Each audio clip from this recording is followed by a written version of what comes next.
I've lived with my dad my entire life. He married my mom when I was 2 and she's all but adopted me, a teen female. My bio mom lives about 5 miles away with her husband and their kids, a female tween and a male pre-tween. I don't live with her, never have and probably never will. I visit her once a month, but we both know she's not my mom. I've called her by her first name since I was about 5. I don't have a room or bed at her house, and there are no pictures of me there. My bio mom talked me into going to some family party with her and her family. I didn't know anyone there, so I mostly just hung out with her while I was there. She started telling everyone about how I never see her, and it took an act of God to get me to go to this party. So I told her to show them my room. She tried to show them her daughter's room, so I said, "No, that's Amanda's room. See the A by her bed?" After that, she was out of rooms because it was only a 2-bedroomed house. She pulled me aside and said to stop and that I was making her look bad, so we went back and I told her siblings that I wasn't allowed to talk about not having a bed at her house anymore because it made her look bad. That wasn't good enough either because she tried telling me to give her my phone because I was being rude. I reminded her that she wasn't my mom, then called my mom and told her to pick me up. My mom picked me up and she's really mad at my bio mom for all of this. My dad says it sucks, but I should have taken it since I'm probably never going to see these people again. I'm not in trouble, but they can't agree whether I was right or wrong. So I wanted to know if I was the idiot for telling my bio mom's family that I don't visit because I don't have a bed there. I know bio mom doesn't want me to visit, she just wants to complain that I never do to her family. Not the idiot, she wanted to put up a facade about your relationship with her guests. You showed them the truth. You didn't make her look bad, she made herself look bad. If she didn't want to feel embarrassed, she could have 1. Not brought it up to her guests, 2. Done the bare minimum of getting you an air mattress for your visits, 3. Bought bunk beds or a Murphy bed. Maybe tell her you won't do overnight visits or just avoid visits until she makes some actual effort in your relationship. Bio mom, why won't you let me sound like a long-suffering mother who can never get her beloved daughter to visit?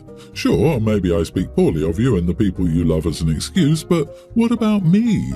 OP was expected to be nothing more than a prop at that gathering. Fortunately, she has a wonderful mom who actually cares about how she feels and stands alongside her with unwavering support. For sure, I would bet my entire next paycheck. Biomom is a textbook narcissist. This screams narcissism to me. Sweetie, but why would you keep in contact with your biomom if she doesn't even treat you like her own daughter? I'd go no contact. You have a father and mother, your family is complete. Shake the egg donor and her family off your shoes like dust and live your best life with your family that loves you. Exactly, give me a break. Your biomom is downright despicable. She complains you don't spend enough time with her, and yet she dares not to provide you with a bedroom. Not to mention there isn't a single picture of you in the house. OP, you are absolutely not the idiot, but you and your parents will be absolutely raging idiots if you continue to have this rude, selfish woman in your life. Time to go no contact and move on, like yesterday. Last week, 4 of my children and I moved into a 4-bedroomed house. There are 5 of us and only 4 bedrooms. My teenage sons share a bedroom. They are Mark, a male near adult, and Josh, a young male teen. My tween daughter Mia, myself, and 27-year-old autistic son Tom have our own rooms. The boys had shared a bedroom all their lives until last summer when my 22-year-old daughter moved out and one of them took her room. Now that we've downsized, they're unhappy about sharing a room again. The house has 2 bedrooms and a bathroom upstairs. One of the bedrooms is tiny and my daughter's room, the other is mine, so we can share the same bathroom. There are also 2 bedrooms and a bathroom downstairs. One is around the same size as my bedroom and the other is 5 feet wider. The smaller bedroom is still decent, with enough room for 2 double beds and the rest of their furniture. Ultimately, I decided to give my teens the smaller bedroom for a few reasons. Mark is a senior in high school and will be going to college in the fall, at which point Josh will have the room mostly to himself other than during school breaks. Tom has a part-time job and pays me $150 monthly rent. He also spends more time at home in his room than his younger brothers. I plan on getting him a couch and a TV set up so he can have his own living space in the room. My teens are very active and have never spent much time hanging out in their rooms, even when they each had their own. Although Josh doesn't see his dad, Mark does. He has his own room at his dad's house, and although he spends more time at my home, he still stays with his dad somewhat frequently. Despite all the reasons I've listed, the teens have expressed that they're unhappy that they have been given the smaller room. They think they should have gotten the bigger room because there are 2 of them. Josh is the most annoyed of the two and is texting his older sister complaining. She talked to me about it, took their side and suggested I play favourites by giving their older brother the bigger room. I understand their argument, but I also don't think a few extra feet of space is going to heal their frustration about sharing a room again. I'm willing to listen to criticism about this and possibly change things around. Am I being the idiot, and should I switch their rooms before my oldest son gets too settled? You are the idiot. I think you missed the major wrong in your thinking. Consider this. The larger room should go to the two teens because they share a room and an even smaller space together. Your adult son, being only single here, can surely take the smaller room as he will get privacy either way. Giving your younger sons more space will hopefully lessen their frustration at having to share. And as far as giving your adult son a couch, a TV setup, and that whole shebang, you are favouring him over the younger two. He doesn't need that. It was a bad move. Switch them. I agree. If the eldest son paid genuine rent other than a pittance, I could see the argument that he gets priority. Unless he's buying his food, which I doubt, this isn't covering his living there. If he's working, he should be able to cover $500 in rent, his own food, his own phone, and his car and insurance. He doesn't pay genuine rent or groceries, so I can't argue for him getting priority. Info. So you had 5 people in a 5-bedroom house. Why the heck would you downsize? Everything was perfect. My older daughter was paying a significant share of the rent from when she was 19 until she moved out. I tried to keep paying it on my own for the last 7 months, but I was struggling, especially since October, as I haven't received any child support from the dad of my youngest two since then. On top of that, the landlord at our old place was useless. The house had so many issues that he was never going to fix. The new house has some other upsides, including a bigger yard, which the boys will use a lot of. So your 22-year-old daughter has been paying a significant share of the rent since she was 19, while the 27-year-old bro was doing what? You need to be charging your 27-year-old more than just a pittance. You are the idiot. You're playing favourites. Just because your son is autistic doesn't mean he needs a bigger room with a TV setup all to himself with a rent discount. It's a great way to show your other kids you never prioritise them over him. My husband and I have an infant daughter who hates my mother-in-law. Every time she comes over, my daughter screams to high heaven and doesn't stop until my mother-in-law is out of view. My daughter doesn't do this when it comes to literally anyone else. My husband thinks it's because his mom doesn't come over often enough. She's here no less than once a week, but usually 2 times a week, and no one comes over as often as she does. Everyone else has only met our daughter at most twice. His opinion is not valid here. Not because I don't respect his opinion, of course, but because she is here often and my daughter still hates her. My daughter has met my mother twice and she basically wrestles to get out of my arms to get to her and smiles and giggles the entire time. She truly just doesn't like my mother-in-law. I personally cannot stand when my mother-in-law comes over anymore. My husband and his mom try forcing a bond by passing my daughter to mother-in-law and having mother-in-law rock her and try to soothe her as she's holding her breath and screaming the entire time.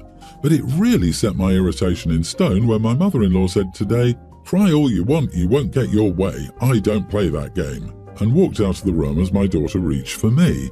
I instantly took her back and said, "No, you're mistaken. I don't play the game you are playing." I told them both that from now on, the second my daughter starts screaming, she is to be passed back to me. I am no longer allowing this "we need to force a bond" BS. Before my mother-in-law left today, my husband said, "Maybe you should come by more often, even when I'm at work, because the more my daughter sees you, the more she will recognize you and the bond will happen eventually." I stepped in and said I'm not okay with that. His mother is here often enough and I don't want anyone here when he's at work. Not only is it my downtime, but it's also when I'm working. I work from home and I don't want anyone here. My husband said, "Yeah, but she could help you by watching the baby while you work." I told him it doesn't help me to listen to my baby scream bloody murder, actually, and once again, it's not happening. She can stick to her usual of coming over when he's here, and that's it. He says I'm purposely ruining the chance of a bond between his mom and baby. I'm doing no such thing, though. She doesn't like her, and having her coming here more often than she already does will just mean that my baby is going to be screaming a lot more. Am I the idiot? Edit. My mother-in-law is a good woman. I've always gotten along with her and always bragged to people that I lucked out because I don't have a toxic relationship with her like all the other people I know have with their mothers-in-law. My daughter is not feeding off my dislike for my mother-in-law. She has never disliked her. I don't know why, but it doesn't change the fact that my daughter screams every time she sees her. I am irritated with my mother-in-law's presence now, but only because she sees my daughter holding her breath and screaming and refuses to get out of her face and continues to try and force my daughter to accept her. It still doesn't make me hate my mother-in-law, but it does make me dread her coming around the baby. My husband's suggestion that she can come here to help me by watching the baby while he's working would quite literally do the opposite of help. I won't allow my daughter to scream like that, and I won't get any work done. Not the idiot. What on earth is this forcing a bond nonsense? Has that ever worked for anyone? Maybe your husband can take the baby to work and his mom can visit him there. Let them see how fruitful this is for the relationship and how it really ramps up your husband's productivity. Mother-in-law is trying to relive her motherhood instead of just backing off and acting like a normal human being. You cannot force a baby to like someone. Babies are like cats. They gravitate toward the people who ignore them. LOL. I never force myself on babies. I always hold back, smile, talk expressively, offer something to play with, which often works. Exactly. When my niece was born, she would cry when I would try to hold her. So guess what? I didn't hold her. Once she was past that baby phase, I could play with her and we developed a super strong relationship. Her parents say I get more info out of her than both of them combined at this point, teenager. Mother-in-law needs to chill out, don't take it personally, and meet baby the way baby wants to be met. My fiancé, male 23, and I, female 21, have been together for 8 years. During the Christmas holidays, he took me on a trip to Aspen and proposed to me. Clearly, we're on cloud 9 with this huge milestone in our lives, so I'm wondering if maybe what I'm doing is wrong or staining something that should be a happy memory. The thing is that my fiancé has a sister, the same age as me. We went to school together, but we weren't friends. When my fiancé and I started dating, for some reason, she started spreading lies about me, like saying I was bullying her at school or spreading rumors about me and her brother. She claimed she wasn't the one to say those things, but I know it was her. So yeah, we never really had a good or close relationship, and I can say that it's impacted my fiancé's relationship with her as well. Now I have to choose who will help me with my bridal party and wedding planning. I have my own sister, one of my cousins, some friends, and my fiancé's other little sister, 18, as bridesmaids, but I actively excluded his other sister. When she found out about it, she said she was sick of me always being so petty and such a drama queen. I told her that she'd get an invitation to our wedding, but that, to be honest, I didn't want to spend more time than necessary with her. I'm not close to her and do not want to make her a bridesmaid. She said that I was acting immature because this is stuff that supposedly happened when we were in school, and she said again that she didn't, and I never bothered to ask for her side. I told her whatever, it's my wedding, and I can do whatever I want, along with other things. Some people didn't like my response either. But what has me wondering if I was an idiot here is because I was thinking about it. I am an adult and I'm ready to take a big step like marriage with my fiancé, but she called me immature and it stayed with me, you know? I'm wondering if it's time to be the bigger person and start over, which would make my decision here immature and idiot-like. She will always be my husband's sister, my children's aunt, will be an official family now, so I don't know exactly what the saying is, but it's like extending an olive branch. However, I also feel entitled to have those who I truly want as my bridesmaids. I feel that's my right as I'll only get married once and I want it to be perfect for me, and that vision of perfect doesn't include her as a bridesmaid. For clarification, the rumours she started about were not just when we were 13, they were all throughout our school years until we graduated.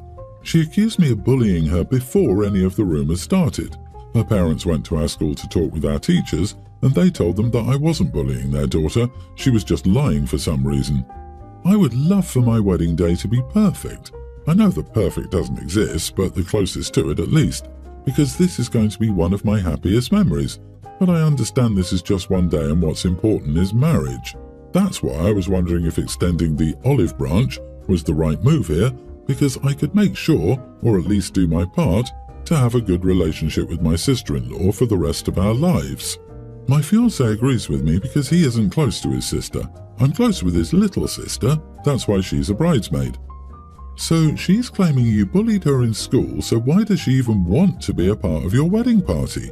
The people standing up in the bridal party are the people closest to the bride. If she claims you bullied her, you two are not close by her own admission, as well as yours. She's full of crap and entitlement. You're not the idiot. I disagree. OP's the idiot. She wants to be a part of OP's wedding party because OP is marrying her brother, and she wants to be in her brother's wedding. I don't blame OP for not wanting her as a bridesmaid, but this is going to cause drama and put a dark cloud over the wedding. A good solution would be for OP's fiancé to ask both his sisters to be groomsmen and to stand on his side. Why would that be a good solution? Besides the fact that he's got his wife-to-be's back on this, as he should, her fiancé isn't close to the sister either, and he doesn't have a good relationship with her either. She will be in the wedding, but not as a bridesmaid or groomswoman. OP, the one who needs to let it go and be the bigger person, is your fiancé's sister, not you. You have set an appropriate and reasonable boundary. You're not trying to stick it to her, you're just trying to enjoy your own wedding, for crying out loud.